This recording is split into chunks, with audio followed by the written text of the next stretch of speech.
আসসালামু আলাইকুম এভরিওয়ান। আপনারা উপরের শিরোনামে দেখতেছেন যে ছি এর উচ্চারণ কখন ক হয়, কখন দন্তস্ব হয়, কখন তালব্যস্য হয় এবং কখন চ হয়। কারণ এটা আমাদের জানা খুবই ইম্পর্ট্যান্ট। কারণ আমরা ছি এর পরে কখনো ভাওয়েল দেখি, কখনো কনসোনেন্ট দেখি, কোনো সময় আমরা কর উচ্চারণ করে ফেলি যেখানে স হবে, কোনো সময় চর উচ্চারণ করে ফেলি যেখানে ক হবে।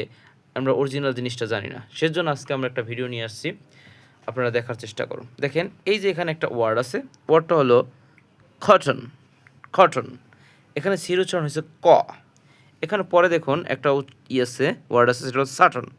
সটন, সির উচ্চারণ হচ্ছে এখানে দন্ত স। এবার পরে দেখেন কোরিয়েন্ডা। কোরিয়েন্ডা, এখানে সির উচ্চারণ হচ্ছে ক। এবং পরেরটা সিলান্ট্রো, নাকি এটা হবে কিলান্ট্রো। দেখেন এই জিনিসটা আমরা কিভাবে বুঝবো যে এই প্রত্যেকটা যে ওয়ার্ডগুলো বললাম, প্রত্যেকটা ওয়ার্ডের প্রথম অক্ষরটা সি আছে, কিন্তু আমরা কোনটা দেখে বলবো এই সির উচ্চারণটাকে আমি ক করবো, না দন্তস্ব করব, নাকি তালব্যস্য করব, নাকি চ করব, আমরা কোন সময় কোনটা করব। এটা করার জন্য আমাদের সুন্দর একটা টেকনিক আছে, আপনাকে মনে রাখতে হবে। আশা করি আপনারা জানেন ইংলিশের ভাওয়াল মূলত পাঁচটি। ভাওয়াল পাঁচটি হলো এ, ই, আই, ও, ইউ। এবং আমরা আরও জানি যে একটা সেমি ভয়েল আছে, সেমি ভয়েলটি হলো স্যার ওয়াই। আমাদের আশা করি এগুলো আপনারা জানেন। তো যদি জেনেই থাকেন তাহলে দেখেন কীভাবে আমরা সির উচ্চারণ কেমন হয় তা দেখায়। সি এর পরে যদি আপনি পান ওয়াই এবং ই এবং আই, সি এর পরে যদি দেখেন ওয়াই ই আই, তখন সি এর উচ্চারণ হবে হলো দন্তস্ব।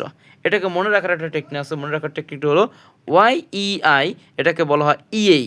ইএই ইএই ইএই হলো a city of south Sudan. South Sudan একটা সিটি। আপনি যদি এই সিটিটার নাম মনে রাখতে পারেন তাহলেই বুঝবেন যে সির উচ্চারণ কখন দন্তস্ব হয়, সির উচ্চারণ কখন দন্তস্ব হবে। ইএই মনে রাখতে হবে। ইএই মিনস ওয়াই ই আই। তাহলে বোঝা গেল সি এর পরে যদি ওয়াই থাকে, সি এর পরে যদি ই থাকে, সি এর পরে যদি আই থাকে, তাহলে বুঝতে হবে যে এখানে সি এর উচ্চারণ আমরা দন্তস্ব করব। যেমন এখানে একটা ওয়ার্ড দেখুন, সির পরে ওয়াই আছে, সি ওয়াই বিইআর, সাইবার। সির পর ওয়াই আছে, এই জন্য সির উচ্চারণ করবো দন্তস্ব, সাইবার।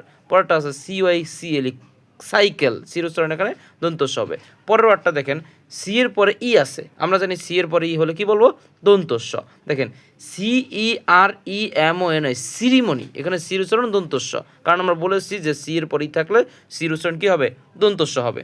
পরেরটা দেখুন C E M E N T, cement, এখানে সির পর ই আছে, এই জন্য আমরা দন্তস্ব উচ্চারণ করবো, সিমেন্ট।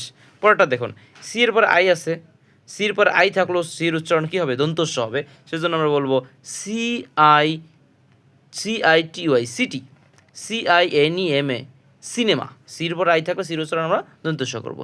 এখন আমরা জানতে হবে সির পরে আমাদের উচ্চারণ কখন ক হবে। আসুন, সি এর পরে আপনাদের মনে রাখতে হবে, সি এর পরে যদি আমরা কখনো দেখি এ, ও, ইউ, বাকি যেই ভাওয়েলগুলো আছে, আমরা অটোমেটিক তিনটা ভাওয়েল নিয়ে গেছি, ই আই এবং ওয়াই, এই তিনটা টোটাল ভাওয়েল পাঁচটা, একটা হলো সেমি ভাওয়েল। এর মধ্যে সেমি ভাওয়েল সহ আমরা তিনটা ভাওয়েল অলরেডি নিয়ে গেছি, যে ওই তিনটা সেমি ভাওয়েল যদি সি এর পরে ইউজ করি তো আমরা দন্তস্ব উচ্চারণ করব। কিন্তু সি এর পরে যদি ওই বাকি তিনটা যে রয়ে গেল, ওই তিনটা যদি পাই কখনো, তাহলে সির উচ্চারণ ক হবে। এছাড়াও সির উচ্চারণ কখন ক হবে, সি এর পরে যদি আমরা কনসোনেন্ট পাই। আশা করি আপনারা জানেন কনসোনেন্ট কি। যেমন সি এর পরে পাঁচটা ভাওয়েল, এই ছয়ের পাঁচটা ভাওয়েল এবং সেমি ভাওয়েল বাদে যে কটার ওয়ার্ড লেটার রয়ে গেছে, ওই লেটারগুলো যদি আমরা কখনো পাই, ওই লেটারগুলো বলা হয় কনসোনেন্ট। তখন সির উচ্চারণ আমরা কী করব, ক করব।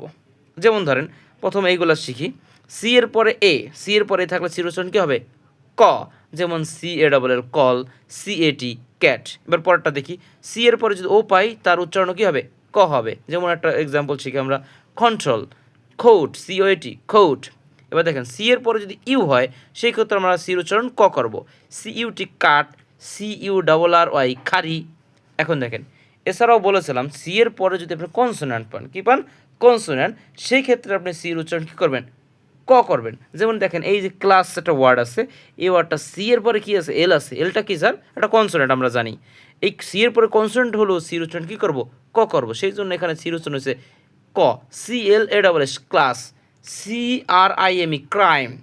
এবার দেখেন সি যদি কোনো একটা ওয়ার্ডের শেষে থাকে, যদি কোনো একটা ওয়ার্ডের শেষেও যদি আমরা সি পাই, সেই ক্ষেত্রেও সির উচ্চারণ কী হবে স্যার, ক এর মতো উচ্চারণ হবে। একটা উদাহরণ দেখি, সিএস আইসি, চিক, কী বলবো, চিক, পরেরটা দেখেন MIC মাইক, AT আট, LAN লান, TIC টিক, আটলান্টিক। এই আটলান্টিক বানানের শেষে আমরা কিন্তু সি পেয়েছি।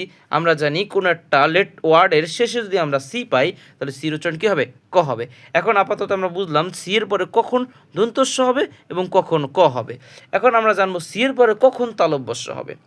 আপনি খেয়াল করুন, যদি আমরা কখনো পাই সি এর পরে IOUS আছে, IOUS মিন্স উচ্চারণ দিব হলো স এর মতো, তো সি এর পরে যদি আমরা IOUS এই চারটা লেটার একসাথে পাই তাহলে সির উচ্চারণ হবে তালব্যস্যা, স স এটার মতো।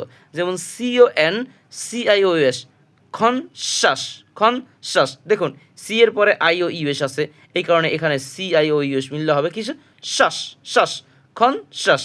আর এখানে সির উচ্চারণ ক হওয়ার কারণ অবশ্যই আপনারা জানেন যে সি এর পরে ও থাকার কারণে প্রথম যেই সিলেবলটা আছে CON, খন, CON খন, এখানে সির উচ্চারণ ক হয়েছে। কিন্তু পরবর্তীতে দেখেন CIOUS, আমরা জানি সি এর পরে IOUS আছে, সি এর পরে IOUS থাকলে হবে শ্বাস, খন শ্বাস। এবার পরের লেটারটা আমরা খেয়াল করি, পরের ওয়ার্ডটা DILI ডিলি, CIOUS শ্বাস, সি এর পরে আবারও দেখলাম যে IOUS আছে, এই জন্য সির উচ্চারণ হবে শ্বাস, CIOUS শ্বাস।